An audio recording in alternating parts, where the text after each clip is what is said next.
நாம் தமிழர் கட்சியின் தலைமை ஒருங்கிணைப்பாளர் சீமானின் மனைவி கயல்விழி வழக்கறிஞர்களுடன் ஆலோசனையில் ஈடுபட்டிருக்கிறார். அண்மை செய்தியாக பார்த்து வருகிறோம். கூடுதல் விவரங்களோடு செய்தியாளர் சுபாஷ் பிரபு இணைகிறார். சுபாஷ் பிரபு, விவரங்கள்.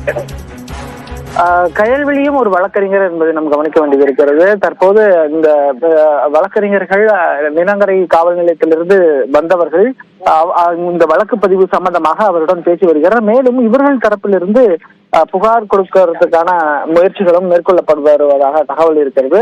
அது சம்பந்தமாகத்தான் தங்கள் தரப்பு நிலை மற்றும் தங்கள் தரப்பு சார்ந்த விஷயங்கள் என்ன என்பது தொடர்பாக சொல்வதற்கு தான் தற்போது இந்த அவரது இல்லத்தில், அதாவது சீமானினுடைய நீலாங்கரை இல்லத்தில் வழக்கறிஞர்களுடன் சட்ட ரீதியான நடவடிக்கைகள்ல என்ன எடுக்கலாம் அப்படின்னு. ஏன்னா இது கிழிக்கப்பட்டதிலிருந்து இன்று கைது நடவடிக்கை வரை எல்லா நிகழ்வுகளும் சேர்த்து சட்ட ரீதியாக எதிர்கொள்வது எப்படி என்பது சம்பந்தமாகவும் அது குறித்து புகார்களை கொடுப்பது சம்பந்தமாகவும் தான் இந்த ஆலோசனைகள் நடைபெற்று வருவதாக தகவல் இருக்கிறது. நந்தா, தொடர்ச்சியாக இந்த ஆலோசனையானது சற்று ஒரு 20 நிமிடமாக சென்று கொண்டிருக்கிறது.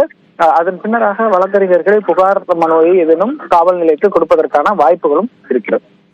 நன்றி சுபாஷ், விவரங்களுக்கு.